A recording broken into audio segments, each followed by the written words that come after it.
puthot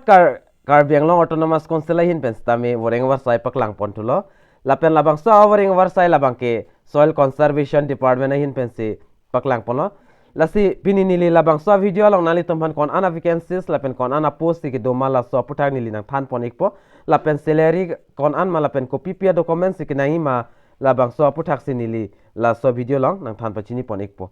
lasi aprangsi KARDOM kartu kawya fonta lapen nilimen laki avinasteron lapen non nang litum ke langbom labang ke Karbi Tech 2.0 YouTube channel labang so channel long jong si madu abang pu abang pile nang ka hamri milang pulat nang litum ko chingon pen subscribing on lapen adung head bell ajan tadi dakan nang litum ber ponik denon lala pule munon pinili ajada sonel labang so YouTube channel long upload stami nang litum notification ke long da prang mati ke lang long da prang ya fano lapen nang litum labang so video description na long stami nang litum link longi ala Facebook page lapen Instagram do lai hoy apes ta nali tum dam pen follow dam ikthala pen lang dam ikthaw dak stamina li tum sonsoni update kilong veria phano tangte pini labang so Voreng Awarsai puthagle chethan pono nang mate lang pono nang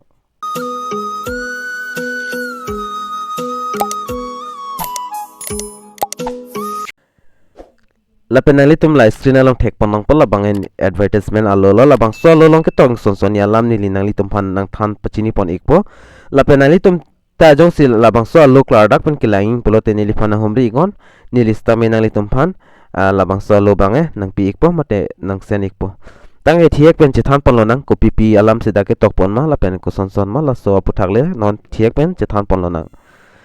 aprang sinang litum la athak tek ke tok pon tek pon longi the applications are invited from eligible candidates in standard form as a public in Assam Gazette in part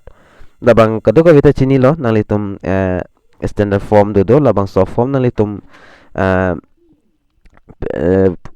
nok pestame pon igra mate prinaud igra nalitum labang soft form mang fill up nang po lapenda article 5 lapen article 8 nalitum the constitution of India filling of post nali tuma da post tok na po labang so department labang kempe amota nili nang thanlo soil conservation department aputhak lo la Karbi Anglong district lapen non bang elang polo nang la post bang le lang polo nang athak sinali tum thek pon lang po da ke tok do name of the post lapen number of vacancies nali tum thek pon lang po lapen qualification lapen grade ba nali tum thek pon lang po lapen lapua kung anad lang lopul da anad lang lopul da dak labang peben dak nang litum tek polong ikpo tang thela serial number 1 long bang nang litum lang ponigo kopia post ma pulte labang so post dak soil conservation department junior la so adim le dak ingsido vacancies lapen kip kacharli angdeng labang ki hs pass nang po lapen grade bang da grade 3 hin lapen puthot lang dam lo nang la number 2 lo nang litum tek polong po soil conservation field worker dagbang hini apus to nalitum thek ponoi we can see 2 vacancies to lapen dak kachar leng deng bang dak SSLC dak pass ponang po lapen dak grade bang grade 3 lalo lapen number 3 along lang dam lo te nalitum dak thek ponang po soil conservation plantation dak mali pusitok yo MALI mali mel lalo labang so din nalitum thek polong po 06 andak post do nalitum labang post kali vacancies do labang la so din bang nalitum class 8 pass nang po lapen la grade bang grade 4 lo lapen la son thak puthot lang nam nak number 4 lo nalitum thek polong ikpo number 4 lang mangke handyman dak post bang dak ingsido lapen la ta class 8 pass da chok la ta grade bang grade 4 lo puthot ako lang dam thulo nang number 5 chukidar dakta ingsia posto lapen kachar yang deng bang class 8% ta chok lapen salary hin bangan lang dam lo tenali tum thek pon long po salary hin dak 12000 pen chenglok 37 and 1000 an long pon igi lapen dak number 6 long bang nali tum thek pon long po pani wala dak ings kitok teng sinili bang nang li tum han dak nang than pon iglo pani wala labang so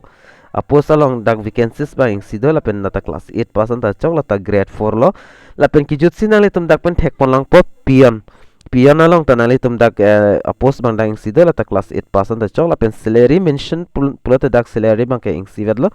la grade 4 an ke lapen grade 3 an bang ta ingsivet lo Lapendak terms and condition ke tok pondo candidates must be citizen of Indian mane article 5 article lalla local resident under la KACC under nang po lam Karbi Anglong under nang po lapen up to date employment registration in employment exchange Karbi Anglong West Karbi Anglong labang meno terilo West Karbi Anglong or Karbi Anglong candidate atum madule apply dunita labang kenali tum nang igwek po employment exchange bangke labang so alu bangke nang igwek po la si employment exchange koson si ka apply ma kaviat tum pulta nali tum nili video lang igon nili koson si labang employment exchange ka apply ning mo online pen la so process ta nili dak paklang pon iklo nali tum lang dam igon na son tak tak si candidate must be less than 18 years 18 years ane nang pola pen more than mate 43 years pen ki ong atum kali de nang porta bangke la pen number 4 long the last date of receipt of application dak 15 labang so chiklo 15 arni si dak last date labang so prang prang madu abang fu abang phile apply dun la pen 15 pen si penelote dake adet bange par pola pen adet bang lit plot pola pen alitum apply nong ledet pola pen ki chok plang play pelote labang ke dak pen reject po pusi dake tok do mane documents sa amukha hai hui bang chok lim nang pon alitum ki pidon ki tok dun labang ke dak nak hang an bang alitum pidun thai nang po documents amukha bang ke employment exchange to nang pola pen documents bang ke nili dang na than pon ek pon alitum pha lapen dak marks lahai hui ta dak tok pon lo nalitum thek pon lo lapen interview bang ke nalitum na hosta newspaper la local newspaper lo nalitum long pon ekpo lapen labang so YouTube channel long stame la interview adet ban nalitum long pon ekpo jong si update long lo pulte nilita ko nalitum pan update nang pitu pola si madu abang fu abang pile non ta nalitum la Karbi text 2.0 YouTube channel bang subscribe re lang pulte nalitum subscribe ikon lapen la bel arjan ta dui daka nalitum ber pon ikdenon lapen olong nalitum ak puthot ber sedano la lopulte notification nili jong se update wan lopulte nalitum ta a mobile on sta me notification bange kilong da pranya fan lapen puthot da ke tok do pon olang la son thak thak si tok pon lapen number 7 ong le lang dam nang the application must be incumbent by the following documents ta bange attested a number long lang dam lopulte nili dak pen paklang pon ek pola a number long ke tok bangke attested self attested copies of all certificates in support of education qualification along with age and caste certificate to be enclosed la caste certificate nang po dak la pen education qualification mate la kacharli la bangso certificate nang po la pen age certificate nang po mate date of birth la pen aadhar card da la hai hui do pul nalitum pidu nang po la pen b number long tok bangke photocopy of valid employment registration and gratuity post to be enclosed daga nang po photocopy nang po la employment la pen 3 copies recent passport size photo duly self attested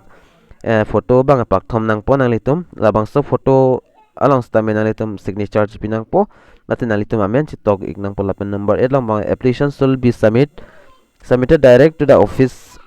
of the additional director soil conservation hills Diphu Karbi Anglong nalitum na arju prediti kosodim se damning ma pula labang so address longle nalitum dam igon daketok pondo iglo la advertisement alolo nalitum lang ponik dan lapendak kitok bang an bang ke dak avelo lapen dak adet bang panisi panisi sipak lang pon dak adet bang nalitum adet bang dak 03 11 2022 ahotsi paklang pon nalitum na screen along tek pon loi lasi madu abang fu abang phile nalitum ki jogdoni ninghang atum jogdon igon lapen ke pen an abang fu abang phitum nili number na hang o number bang ke nalitum la video ke cheng hota long pon lapen video description along stame long pon igi nalitum lang pa me non number long in nalitum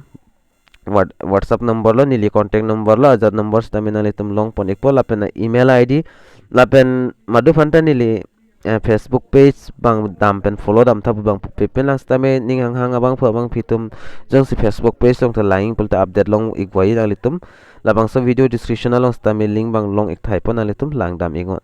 jo la hello tangte pinya video long bang an cholo la thi hek pen stame nalitum han labang so allo hin pen stame nili na piklang pon iglo mate na than pon iglo la sinalitum ta apply play aprang nalitum labang so allo bang klar dak pen lang ik pen nalitum apply ik dono mate jogdon ingon tangte pini a video long mangla an cholola sidu me thakme kadu kavi Karbi Tech 2.0 YouTube channel do ans tame kelang ara do ans tame nilhin pen kardom